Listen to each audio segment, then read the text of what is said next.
Donc le thème retenu cette année, c'est l'ombre et la lumière. Alors, l'une n'est pas possible sans l'autre et inversement. La part d'ombre qui donne du relief à une œuvre ou à un individu, c'est certainement celle qui nous frappe et nous attire le plus. L'utilisation de l'ombre permet souvent d'insérer une œuvre dans une atmosphère angoissante. Ce n'est pas toujours le cas ici, mais ça l'est parfois. Et ça nous écarte des sentiments de sûreté, de tranquillité et du sentiment d'assurance que l'on peut avoir. Si on regarde de plus près une œuvre, on dit tiens, des herbes folles dans l'été, et puis peut-être que derrière, il y a des cadavres d'oiseaux. Je ne sais pas. Tout est à l'appréciation du spectateur.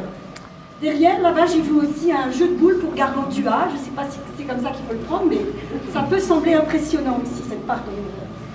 Donc l'ombre, ça permet de nous montrer que même dans la plus intime partie de notre vie se cache une partie inconnue, inconsciente, qui peut faire peur à nous et aux autres.